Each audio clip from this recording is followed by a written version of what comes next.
This week on Q&A, our guest is Robert Samuelson, who writes columns about the economy for Newsweek and the Washington Post.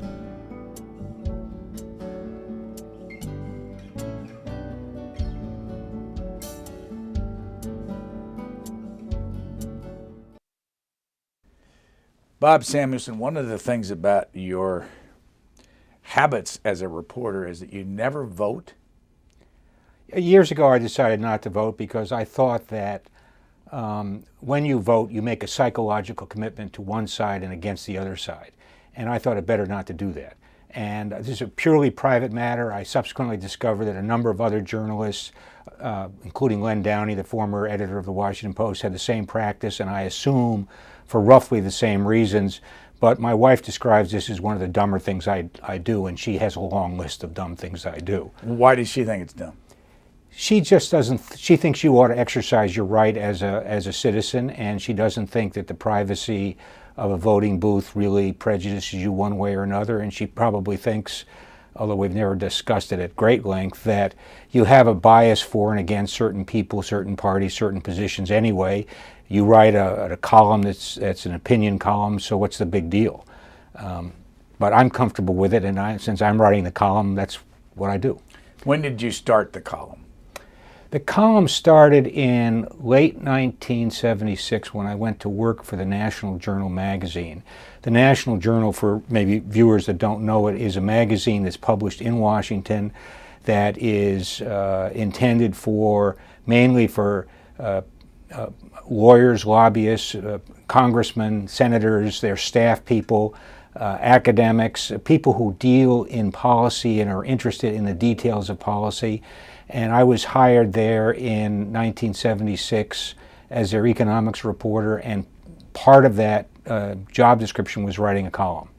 It started off as an every other week column, and then it became weekly when the Washington Post asked to use the column in the Post. And so I've been doing this really since 1976, one way or another. I saw somebody in one of the blogs that was mad at you for what you had written, saying, "Why should I pay attention to him? He doesn't even have an economics degree." Well, that's true. I don't have an economics degree, and I think in some ways that's a strong point, because I'm always trying to explain things to myself, and if I can explain them to me, I think I could try to explain them to my readers. I'm not trying to impress economists, which is a relatively small group, and I'm trying to subject economic theories and arguments to the evidence and to practical common sense. So, although having an economics degree would be helpful in some ways, I think it's a burden in other ways, because people who have economics degrees are often writing for fellow economists, and that's definitely not who I'm writing for. Where did you get an interest in economics? Well, I guess I was always interested in it a little bit, but this was an accident. And many people's careers turn out to be partially by accident. I got out of college. Where? I was at Harvard and wanted to go into journalism. This is in the late 60s, when journalism was not a kind of high-ticket profession, career. And I got a job on the Washington Post, and it was as a Metro reporter, reporting about Washington, the city, and the suburbs, whatever. And I was hired in late 1968, and when I came down in early 69 to take the job, Ben Bradley, who was then the editor, said, "We have an opening on our business staff." The business staff then was 5 or 6 people. "Would you take it?" I was 23 years old. He was executive editor.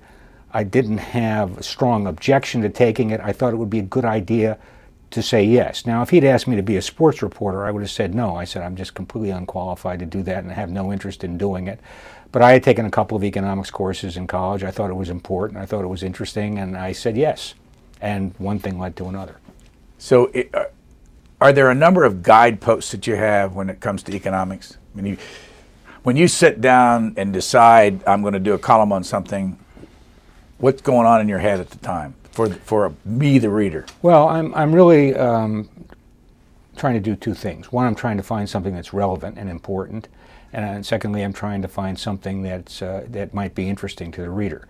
And two, I envision my reader as somebody of reasonable intelligence and reasonable curiosity, but no specialization, who's trying to understand how the economic world impacts his or her everyday life, and sort of explains what they see going on around them.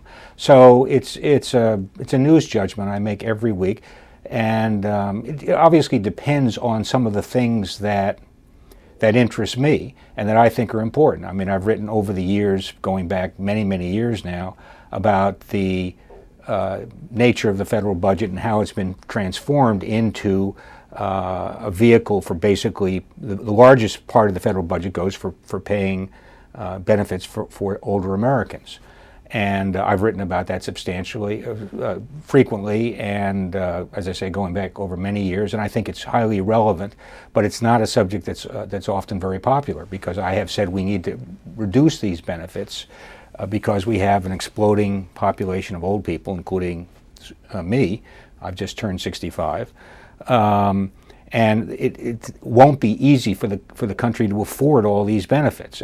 One day, this is probably 10 or 12 years ago, a guy who did not like what I was writing came into the office and said, "Well, I have a solution for your problem, Mr. Samuelson. First, we're going to line up all the old people and shoot them, and then we're going to line you up and shoot you." And so you do get read a reaction every once in a while. I have a friend who says this country is going down, and it's going down economically, and that he has bought gold. He said not gold paper, gold ingots, gold, that he can put his hands on. What would you say to him? Well, I'm not a gold bug, and I have not purchased gold, but I've become a lot more pessimistic about our future over the last 10 or 15 years, mainly because we haven't addressed the problems that are quite obvious, including the burdens of an aging society that will play out through the federal budget. If you go back to the late 70s and early 80s, the American economy was in terrible shape. We had double-digit inflation. People thought that double-digit inflation could not be cured in any practical way. This inflation was very destabilizing. We had 4 recessions between 1969 and 1982. The harshest recession led to an unemployment rate of 10.8%. People were very pessimistic about America's future because it seemed that we could not control this phenomenon. And I wasn't all that pessimistic, because I felt that our problems were soluble, although with pain. And at the beginning of the 1980s, Paul Volcker, who was then chairman of the Federal Reserve Board, with the backing of President Reagan, put the country through an awful recession, this recession that resulted in unemployment reaching almost 11%, but it did purge the country of inflationary psychology. And that was one of our problems, high inflation. And the other economic problem we had, I thought at that time, was that our management had become overconfident and complacent, and many of our companies were being mismanaged. And that was a problem that also was solved more or less in the 1980s. And so beginning in the early 1980s, we had a 25-year boom, essentially. And in the course of that 25-year boom, or the cause of that 25-year boom, were the sort of the solving of these problems that we were experiencing in the late 70s. The problems we have now, it seems that we are much more reluctant to address and find it much harder to address. It may be that the Reagan-Volcker alliance that crushed inflation was a happy accident for this country.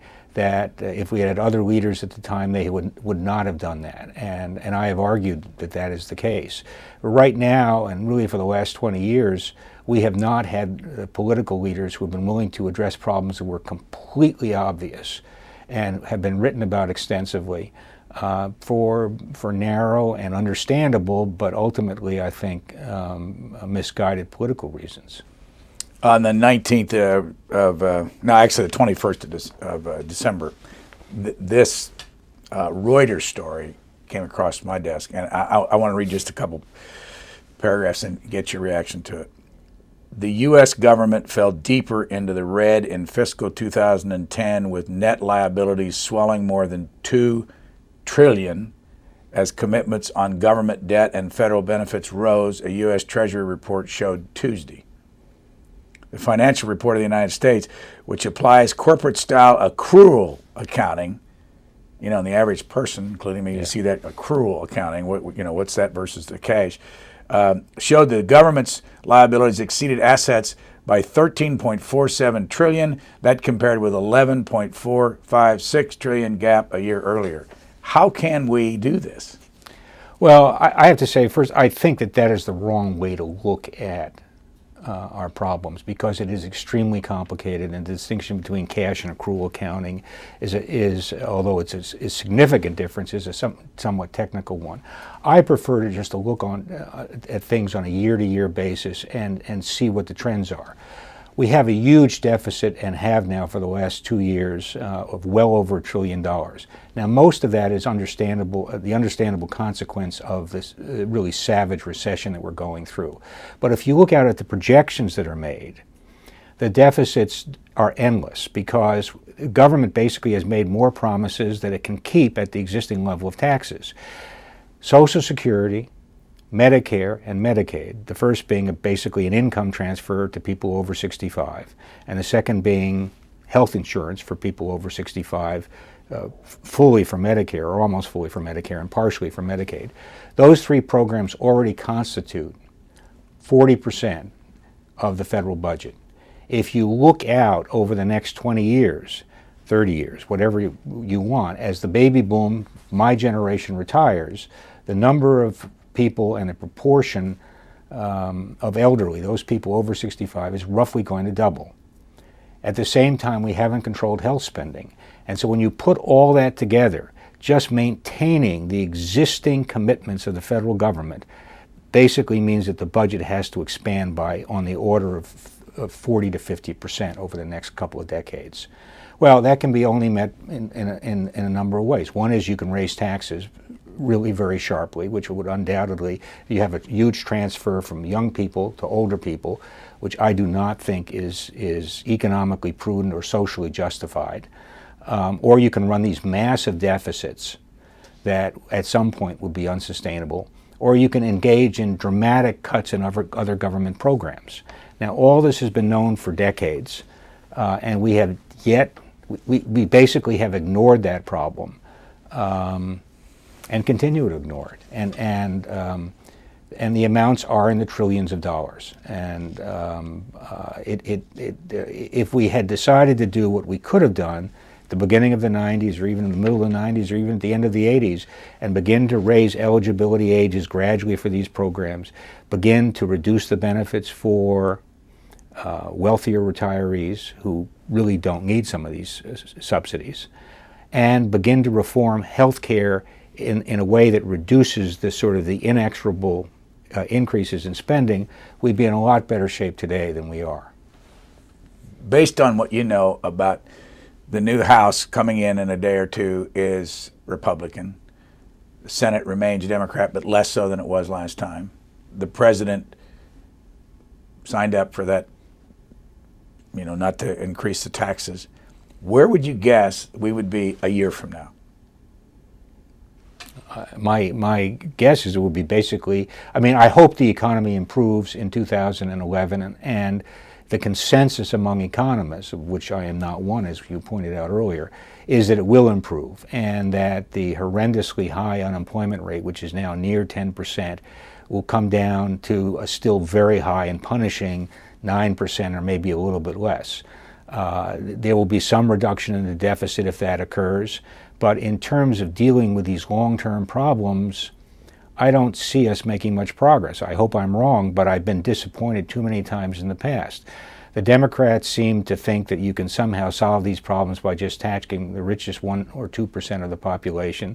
The Republicans seem to think you can ignore this spending and simply enact an endless number of tax cuts and somehow pay for them by cutting other spending. But this spending for the elderly is the major part of the federal budget. The three programs I mentioned earlier are twice the size of the defense budget, for example. And so if you don't attack that problem, you are ignoring the basic mismatch that exists in our federal accounts and in the role of government as people conceive it. And right now there is a tremendous public support for cutting the deficit. There's also large majorities that oppose doing the things that would, as over the long term, really begin to reduce the deficit. I looked at a recent poll, and I may have these numbers slightly wrong, but roughly 60% of the public opposes both increasing the eligibility ages for Social Security and increasing Medicare premiums for wealthier retirees. Well, if you're against those things, you're basically against doing very much about the federal budget. I have your book that you wrote in 2008. Here's the new version in paperback called The Great Inflation and Its Aftermath. And then the reason I hold it up is to ask you, we keep hearing that we're going to get inflation back, that's the way possibly we get out of some of this mess. What will happen that would increase inflation? Well, first place, right now I don't think inflation is a big threat. It conceivably might become a threat in the years to come. What would happen is basically the Federal Reserve would just keep pumping money into the economy regardless of how much prices went up, and would ignore the problem. I don't think that's likely to happen, and I don't think the public expects it to happen. If the public began to think that the Federal Reserve had lost all commitment to keeping inflation down, I think it would become self-fulfilling. In writing that book, one of the conclusions I came to is that it's extremely important what the public, and by the public I mean ordinary consumers, ordinary taxpayers, business executives, labor union leaders, the whole gamut, what people think the government is going to do. Once people became convinced in the late 60s and early 70s that the government really didn't care very much about containing inflation, you got a kind of built-in wage price spiral, that higher prices would produce higher wages, and higher wages would then produce higher prices, and the thing just fed on itself. And the government was unwilling to sort of take, until the early 80s, the government was unwilling to take the punishment of a recession deep enough and severe enough to convince people that the government, the Federal Reserve and the rest of the government really was determined to stop inflation and would stop it almost at any social cost. And I think that lesson has now sunk in. But so that even though the Fed has kept interest rates very low, people don't expect inflation to increase, and therefore the business practices and wage practices are quite restrained. Businesses don't raise prices and they don't feel they can, and workers are hungry for jobs and don't push for big wage increases.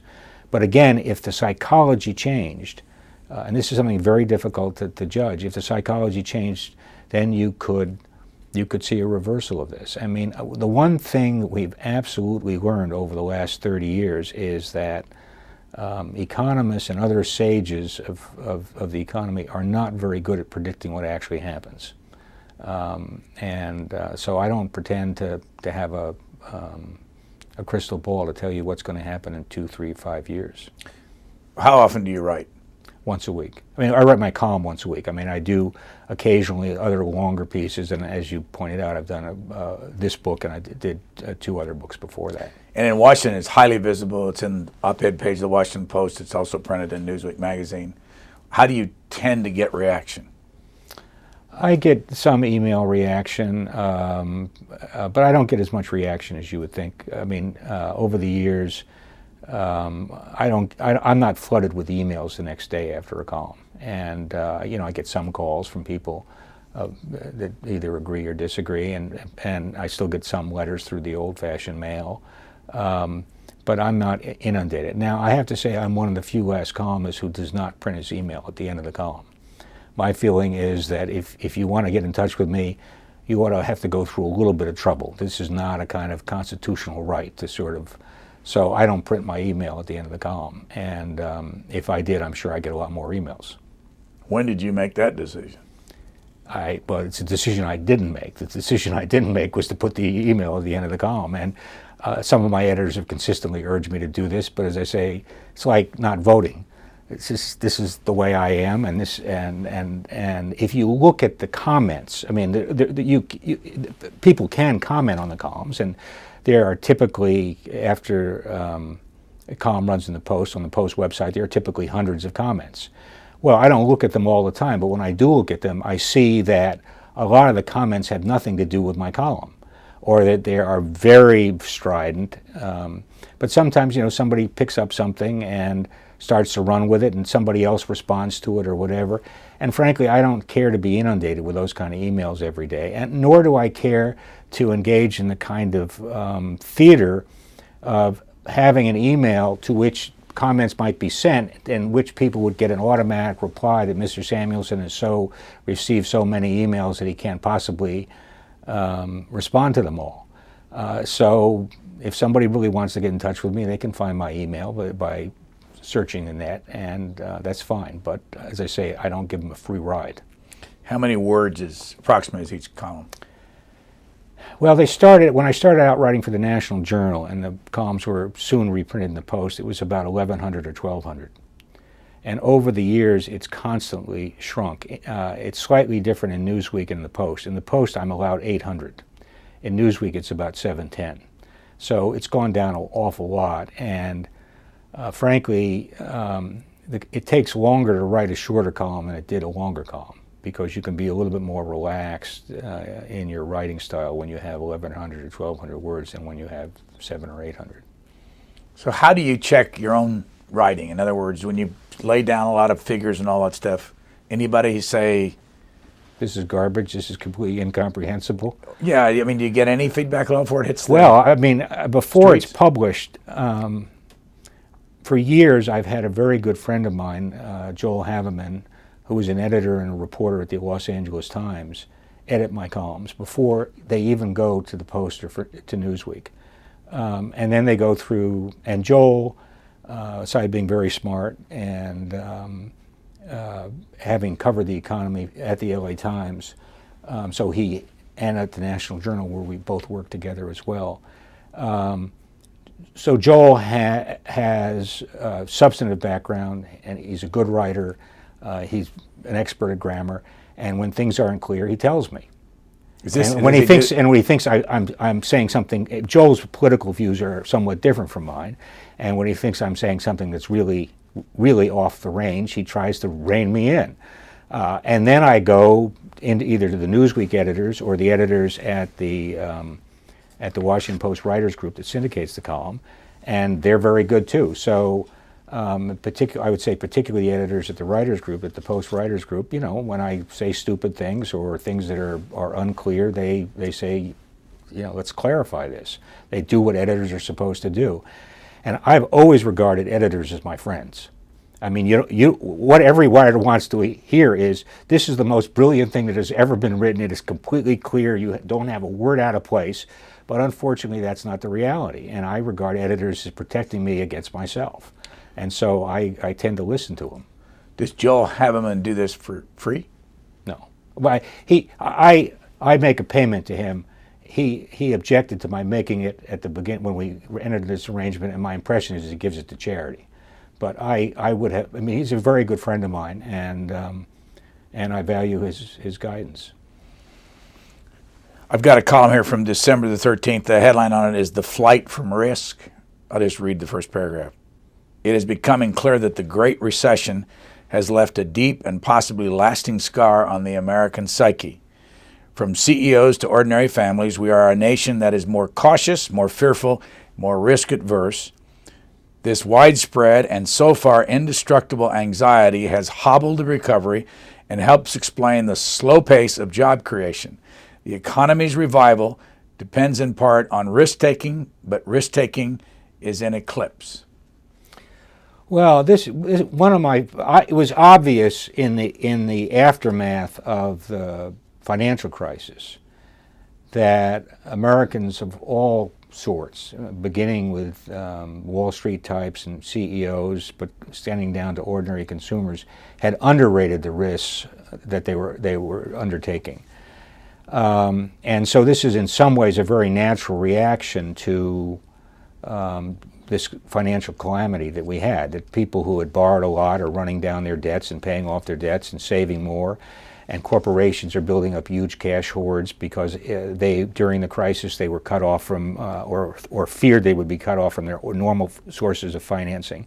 So this is a kind of normal reaction, but it's also, to some extent, is one explanation of why we're having such a weak recovery, because businesses don't want to undertake risks. They don't want to hire people if they don't feel there's an absolute need to hire them. As I pointed out in the column, half the hiring that has occurred over the last year or so has been sort of temporary job services. So companies are taking, even when companies are taking on more people, they're not making a permanent commitment to them. And ordinary Americans also are cutting back, and they're reluctant to take on new debts, and they're trying to build up their savings because their cash reserves and their wealth have been depleted by the decline in the stock market and the decline in their housing values. My fear is that this is going to linger, and that we will have a much more cautious, risk-averse economy going forward for the next few years, and maybe for a decade or so, because this traumatic event will leave such a large scar on our collective psyche, and that would, on average, would contribute to a kind of more sluggish, slower-growing economy that has more difficulty meeting the obligations that people expect, from jobs to public services and new products and rises in living standards and all that sort of thing. As you look out on the landscape of people that you cover and that you write about, who's done the best job from your perspective over the last 2 years? If you had to name one person that's made some pretty important decisions that you liked. You're talking about anybody in the government, anybody in, Well, I would say of the leaders. Of the people who have done this, I'd say Ben Bernanke, probably. If you wanted to pick out one person, I would pick out Ben Bernanke. Because he stepped in the fall of 2008 and a little bit before, and with the Federal Reserve, provided the backstop to these financial markets that were collapsing. In other words, financial institutions that had been used to borrowing from some sources could no longer borrow from sources. The banks were not lending the way they used to each other. The commercial paper market, which is a source of credit, of short-term credit for businesses and to some extent for financial institutions, was freezing up. And Bernanke stepped in, or the Federal Reserve stepped in, and created a sort of an array of very complicated liquidity institutions inside the Fed that basically substituted for private credit. And so that the collapse of these markets was arrested, and the kind of hysteria and panic that people were feeling at the time was basically stopped, and the economy stabilized. But I would say that a lot of people deserve. Now, you can go back a little bit before that and you say, well, Bernanke really and the Federal Reserve did not anticipate this crisis, and maybe they conceivably might have prevented it if they had anticipated it earlier. So, this is a kind of double-edged sword. This was a crisis that had they had better policies earlier, they might have avoided. And you can say the same thing of Henry Paulson, who was Treasury Secretary. I think, that although his reputation is not as high as Bernanke's, I think that, during this period of crisis, he acted decisively on a number of occasions to help stabilize the economy and help stabilize financial markets. And I think when President Obama came in, they continued and broadened these policies. So I think that the credit for stabilizing the economy belongs not just to one person, but to an array of people in both parties. But they all made mistakes at different times. And nobody was perfect. But, under other circumstances, things might have gotten much worse. Who do you think has been wrong? Well, everybody's been wrong. But I mean, in other words, did somebody create a single sin that led to everything else? The answer is I don't think so. I mean, well, let me step back a minute. Yeah. If you listen to the talk shows, I don't. Well, yeah, right. Yeah, I do. But you listen to the talk shows, and they're pointing their finger always at the other side. Yeah. And so, if you're just listening and trying to figure out who's right and wrong, the conservatives say that it's all Obama, yeah. President Obama's a socialist, and all that. And if you're listen to the left, they'll say it was George Bush's fault and the rich and all that. When do you shake your head and say that's just baloney? And well, I think my explanation of what happened is a little bit different from the conventional wisdom, and it follows directly onto the book and as a part of the book, The Great Inflation and Its Aftermath. In the book, I argue that the rise of double-digit inflation and the fall of double-digit inflation was really one of the major, if not the major, economic event of the last half-century. Here is what happened, in my view. At the beginning of the 80s, as I said earlier, Reagan and Volcker, or Volcker and Reagan, crushed the inflationary psychology. how? By putting the economy into the vice of a terrible recession, by raising the price of credit, by tightening credit, and basically creating unemployment and creating excess capacity that brought down wage increases and brought down price increases because workers needed jobs and companies couldn't sell at the higher prices, and continuing that policy long enough to basically send out the message that the Federal Reserve was no longer in the business of accommodating a wage price spiral. Did they know at the time that they were going to have a higher unemployment? Absolutely. It went higher than they thought it was going to go, but this was a deliberately engineered recession to get rid of inflation. But what that did is it triggered really 25 years of prosperity. The stock market went from less than the Dow Jones Industrial Average was under 1,000 in 1982. It went to over 10,000 by the end of the 90s. You had only two very short recessions during this whole period, recession in 1990-91 and another recession in 2001. The highest unemployment rate during the whole period was 7.8%. So you had a huge explosion, and interest rates came down dramatically. In the early 80s, if you wanted to borrow to buy a house, you're basically talking about interest rates at 14, 15, 16% mortgage rates. And by the end of the 90s, they came down to 6%.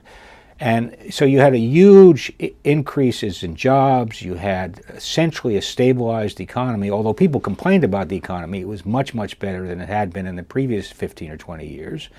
And my view is that this induced an enormous amount of confidence and complacency and carelessness that was all across the political spectrum, across the spectrum of economists and of regulators. And so the dubious financial practices of subprime lending, of lending to people on the assumption that their housing prices would just continue to go up, and so the loans were safe even if people had reasonably low incomes, because the mortgages could always be refinanced at lower interest rates as the housing price went up and the owners required more equity. The stock market, even despite periodic declines, would always go up and people would get wealthier. So people borrowed more. Households had increasing wealth over this period. So you had essentially a classic boom and bust cycle. The boom created an enormous amount of complacency, and people started doing things that in retrospect were just dumb. And in some cases they were unethical, and in other cases they were illegal. But the context and the climate in which this occurred was not one in which all the blame belongs to the Republicans or all the blame belongs to the Democrats. President Clinton was president during a large part of this sort of extended boom. George Bush was president during a large part of this extended boom. Economic officials in the Clinton administration basically backed the policies that helped create this boom, and the same policies were basically followed in the Bush administration. So this was a crisis that has deep historic roots, but you have to follow the history of what happened, as opposed to simply engaging in this kind of partisan screaming match that has become the standard explanation for what happened and why. It's not that everything that people say on both sides of the ideological divide is mistaken. They are factually correct, but they overlook the context and the climate in which all these things occurred. What about the Fannie Mae Freddie Mac story? Well, a couple things. One, we don't really know much about them anymore. You don't see much coverage on you never see what's going on inside. Well, what Fannie Mae and Freddie Mac did was part of the boom. And again, they assumed that mortgage lending was a lot less risky than it turned out to be. And in other circumstances, I don't think they would have followed the policies that they did. But these were two institutions that were essentially created by Congress to promote home ownership and promote the housing industry. They were extremely thinly capitalized, meaning they had very small capital bases for trillions of dollars of lending. And the assumption was that their losses were going to be minimal. And they helped power the housing bubble. But they weren't the only force powering the housing bubble. The same practices were followed in the private sector as well. So the argument that now people are having, which is it was all Fannie and Freddie's fault, or it was all the private sector's fault, in my view is really a kind of false dichotomy. They both were subject to the same kind of intellectual and financial influences, and they both did more or less the same thing. So go back to my friend that says it's all going down. You don't think so? Well, I'm much more pessimistic about the future now than I was 25 years ago. Like, what do you think could happen? What's the worst that could happen? What is the worst that could happen? The worst that could happen is the United States would default on its debt, which I don't think will happen. But it is not. 10 years ago it was inconceivable. It's not inconceivable anymore. I don't think it's going to happen, but it's not inconceivable. The United States will simply say, we cannot afford to pay 100% on the bonds that we've borrowed, and we can't afford to pay the interest rates that we've undertaken to pay. And the people who borrowed from us will have to take a haircut, meaning they'll have to receive 90 cents on the dollar, or instead of receiving 4% interest, they'll receive 2% interest or whatever. And the side effects of that would be, to some extent, they're unimaginable, and to the extent you can imagine them, they would be horrendous. People would lose faith in the dollar. They might dump dollar assets around the world. The dollar might go into decline. Banks and financial institutions that held Treasury securities as part of their capital base, because they're the safest instruments in the world, would suffer large and unexpected losses, and they would then curtail their lending, and there'd be a kind of a chain reaction that would make the financial crisis of 2008 look like child's play. I mean, that is one of the worst things you can expect that might happen. But there are other things that conceivably might happen. We have a global economy, global supply chains, and not all the countries that are parts of these supply chains are all that friendly with each other. And you sort of ask yourself what would happen if we start to come in conflict with some of these countries. And so there are a lot of things you can imagine happening that would destabilize the world and pose a threat to future prosperity. I have to say, in those circumstances, I'm not sure that your friend's gold bars would do them that much good. Why? Because I'm just not sure that that you'd have a working market that would that people would be willing to give him other things for that gold. Why is it that everybody's, if you're in a business, you're told that you got to pay your debts? If you're, we've gone through the whole business with the credit cards and all that stuff, but in your own family, you have to pay your debts and all that. And why is it the government just keeps spending? Well, it isn't that the government doesn't pay its debt. I mean, the government, when a 10-year Treasury bond comes due and it's $10,000 or whatever it is, the government pays $10,000 and it pays the interest. The difference is that the government has, up until now, has had unlimited access to the credit markets. People, if the government says it needs to borrow, people will lend to the government because they think the government is a good credit risk, because the entire wealth and income of the United States ultimately stands behind U.S. Treasury bonds. Well, let me ask it a different way.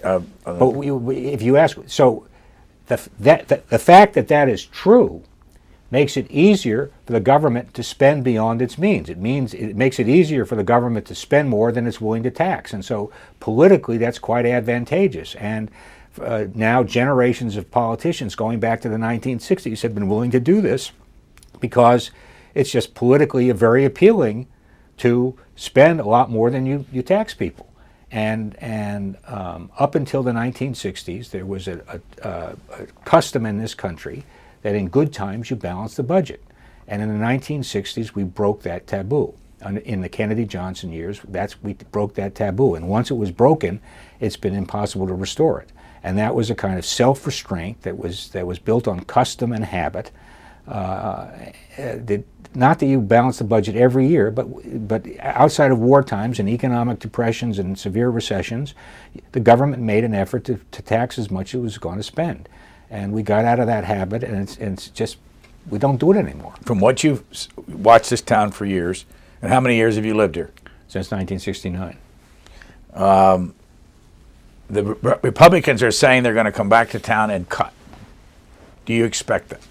And will it make a difference? Well, I will believe it when I see it. And if they don't go after spending for older Americans, Social Security, Medicare, and Medicaid, it's essentially a fraud. Because you cannot bring the budget under control unless you deal with that issue. That is the bulk, that's the largest chunk of spending. And if we try to compensate for the increasing spending that's going to occur by the retirement of the baby boom and the massive number of people who are in the baby boom and uncontrolled health care costs, by cutting other programs, we will really savage a lot of these other programs that are very important, including national defense. And I don't think we should do that, and I think as a practical matter, it's going to be very difficult to do. It's not that we shouldn't make cuts there too, but we cannot get at the problem of the budget without getting at the problem of the welfare state. We are, like Europe, we have a welfare state. We transfer income to people that we think deserve it. We have watched Great Britain. We went over to London and talked to a lot of people over there and tried to compare the two countries. And you see them cutting and lots of people in the streets and all that stuff. There's no evidence here of any cutting at all. Very little, yeah. And over there, do you see a lot of cutting? Well, they have made substantial cuts in their future spending to bring down the amount of spending as a share of their economy, of GDP, their economy.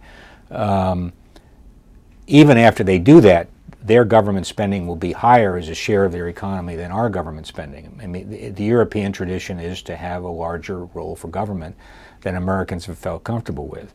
But we haven't done anything like what they're attempting to do, and I think we will need to do something like what they have done is they've gone to basic premises. They've said some spending is just not justified, and we're not going to do it anymore. And those are the kind of questions we need to ask. How much should the government, that is to say, taxpayers, subsidize the retirement of people who are reasonably well off to begin with? When should they do it? Should they do it at 62 or at 65 when life expectancy has increased dramatically since the 1930s when Social Security was enacted, and even dramatically since 1965 when Medicare was enacted?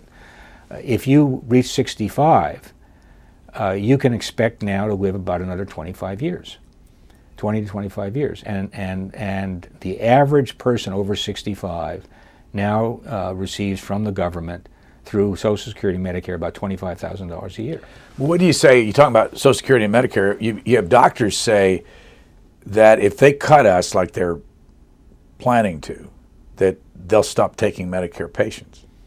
Well, the problem is I think sooner or later that will happen. I don't think it's about to happen right now, because first, I don't think they're going to be cut, and secondly, I think that most doctors, not all doctors, but all the doctors that I've been familiar with, feel an ethical obligation towards their patients. It's not just a monetary transaction relationship that they have. And so I think that they will try to make accommodations. They may spend a little less time with their Medicare patients, and they may make it a little bit more difficult for them to get appointments, but I don't think they're going to stop seeing them. But the fact that they're complaining points out that our healthcare system is really quite dysfunctional now.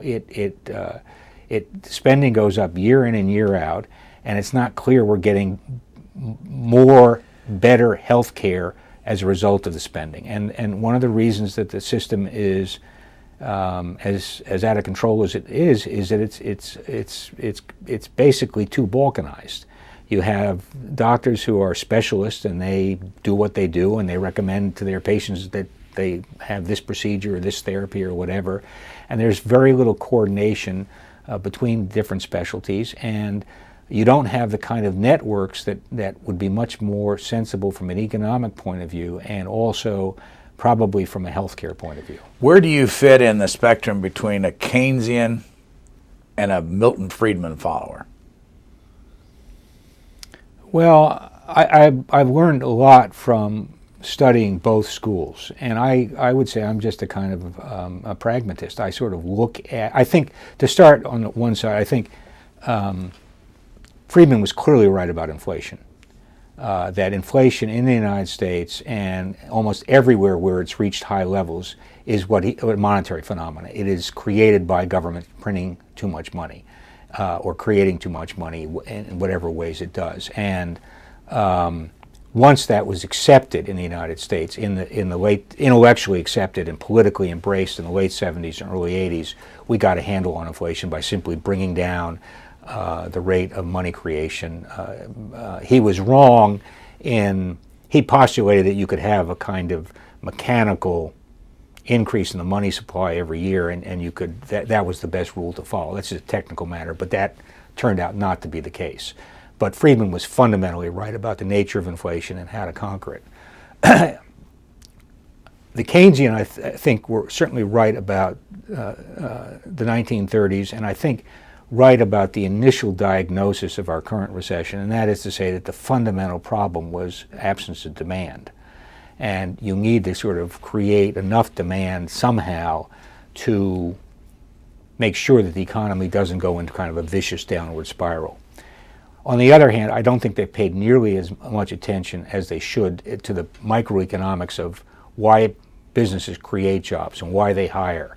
And they have not paid enough attention to creating the right incentives by reducing government regulation, reducing uncertainty, so that a business that is facing a practical decision, do I hire another person or another 10 people, would do so rather than not doing so. I think that the healthcare, quote, reform that Obama pushed through Congress has not been helpful in helping revive the economy because it's created an enormous amount of uncertainty for employers. The law is just unbelievably complicated. And if you are a small or a medium-sized businessman trying to figure out what you have to do under this law, it's immensely complicated. And there are certain thresholds. If you're below 50 employees, you don't have to meet certain requirements, and above 50 employees, you do. And you look at this and you say, well, if you're a company that has 48 employees, are you going to expand to 55? Probably not, because in doing so, the costs are not just of the hiring of those extra 6 or 7 employees, but you're going to take on a lot other obligations under the law. And so I try to be a pragmatist here, and I look at the evidence and I look at the ideas that people are using to explain what's happening, and I ask myself, is this plausible? We'll go back to your column for a minute. Who do you have in mind when you're writing? I have in mind someone I consider of reasonable intelligence and reasonable curiosity who is not a specialist in the things that I write about, and I'm writing for that person. I don't want that person to be put off by jargon. I don't want that person to be put off by my writing a sentence or a paragraph that assumes a great deal of knowledge about things. I have been laboring under the belief and perhaps the illusion that you could say things that were not just simple-minded by writing for a general audience, and you could say things that would also appeal to somebody who is reasonably knowledgeable and sophisticated by clear writing and a kind of intelligent marshaling of the evidence. But I have deliberately tried to keep this column accessible to a mass audience, and it's not targeted towards an audience of businessmen or corporate executives or economists or bankers or people who are sort of steeped in economics and finance. That's not the audience. I hope it appeals to people like that, but I don't aim it at them exclusively. Well, take this recent tax bill, or whatever you want to call it. Yeah. What were you thinking in the middle of all that? Here you had President Obama, who said definitely that we were going to give a tax increase to the rich. Yeah. Over $250,000 as a couple. And And then you had the Republicans who said we got to cut this budget. And then, depending on how you look at it, there's an $850 billion price tag on all this. And is that true, by the way? Well, it's true, but it's misleading. The price tag is reckoned in the area of 850 to 900 billion, and it's misleading because they agreed on most of the things that were in that package. They agreed on extending the Bush tax cuts for people who were under $250,000. I think they fundamentally agreed on doing something on unemployment insurance, although Republicans said they wouldn't do it unless they got certain other things. So the add-ons that were not expected that didn't encompass the sort of the consensus that really already existed were this holiday for 2% payroll tax holiday and a somewhat larger estate tax exemption than had been considered, that people thought would be the part of the consensus. And that added perhaps $200 billion. My own view is that they simply should have stuck with the status quo. They should have extended all the Bush tax cuts a couple of years, because this was not a time to sort of mess around with the recovery, which is quite fragile, essentially for political reasons. They should have made a bipartisan pledge that they would overhaul the tax system, basically try to reduce all rates by broadening the tax base. They could have increased the progressivity of the tax system at the same time, meaning the burden on wealthier people, even while they were reducing tax rates by getting rid of some of the exemptions, the credits, and the tax deductions that exist now. I personally don't think that they should have gone with the 2% payroll tax holiday. Because the deficit is already very high, and I think that symbolically it kind of indicates a lack of seriousness in dealing with it, despite all the rhetoric that everybody wants, that both Republicans and Democrats embrace this rhetoric. We're going to get serious about the deficit, but then they go out and increase it by $200 billion, and I don't think it was necessary. But I didn't actually write about that issue because everybody else was writing about it, and I felt, I didn't really have much to add. I mean, the arguments had been aired on both sides, and I wrote the columns that you saw there, one about the increase in risk aversion, people becoming much more cautious, and the other one about the state and local government finances and the problems there. Again, going back to your original question, when I write, I try to write on something that will help my readers understand the world. And so I try to stay away from things that everybody else is writing about, or if I am writing about that, I try to find some slightly different angle that I hope will enlighten people or inform them somehow. Here's one from November the 22nd. Yeah. America's budget problems boils down to a simple question: how much will we let programs for the elderly to displace other government functions, national defense, education, transportation, and many others, and raise taxes to levels that would almost certainly reduce economic growth? What's depressing is that this question has been obvious for decades, but our political leaders have consistently evaded it. This includes and indicts Democrats, Republicans, conservatives, liberals, and every president since Jimmy Carter, particularly Bill Clinton and George W. Bush, who clearly understood the problem. You pretty much whacked everybody in that process. Do people think you're on one side or the other? Yes, I do. I think that a lot of liberals think I'm conservative. Some conservatives think I'm liberal. There are a number of people, when I say people, these are people I come across or email me or whatever. Some people say, I really don't know what your politics are. I would say I'm sort of sensible. I mean, I try to be sensible. I try to judge things by what actually happens as opposed to assuming that all the good guys are on one side and all the bad guys are on the other. What would you advise somebody who they're tired of the rhetoric on both sides, and they know both sides are playing politics all the time? How do you test any thesis that somebody has. I mean, what kind of guidelines can you give us as we're reading what to think about when somebody comes out and announces, here's what I'm going to do for you? Well, I guess over the years, my lesson has been you ought to be skeptical. You ought to wait and see whether they actually do what they promise to do. And I don't regard myself as a kind of a player here. My role is to inform people as the best I can and to bring a judgment as to the meaning of some of the things I'm writing about. But I don't regard myself as marshaling a lobby for this or for that. Well, let me read some more what you said in that column on the 22nd. Yeah. Our political culture prefers delusion to candor.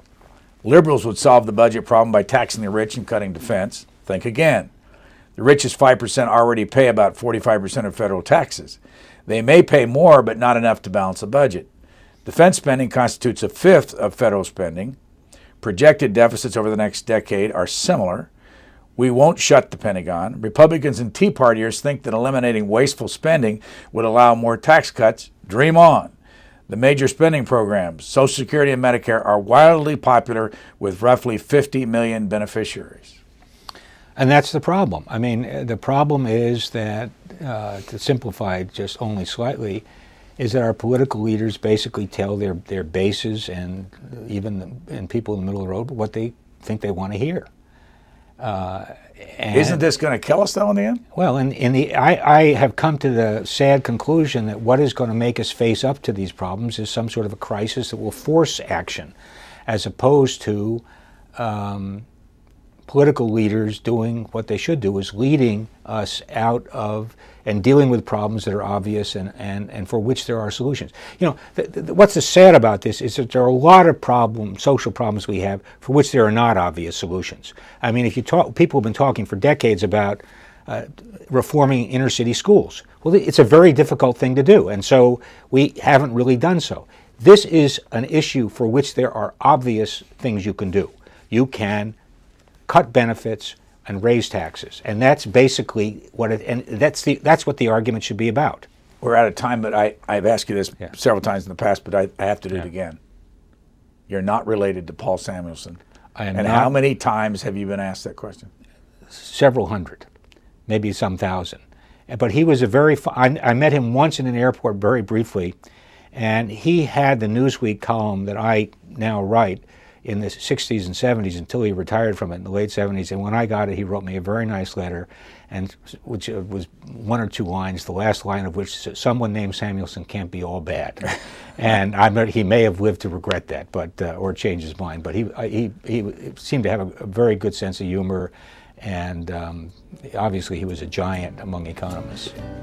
We didn't invite you here for because of this book, but we're going to mention it anyway. I'm thrilled you're going to mention it. Paperback, out 2010, which came out last year. The Great Inflation and Its Aftermath. Robert J. Samuelson, columnist for Newsweek and the Washington Post. Thank you. Thank you, Brian.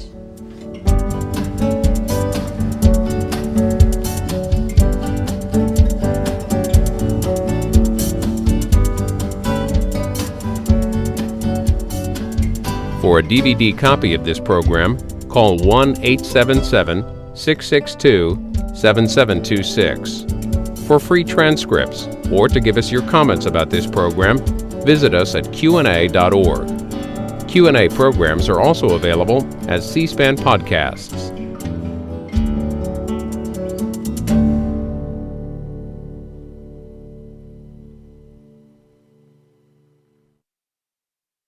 The redesigned Booknotes website now features over 800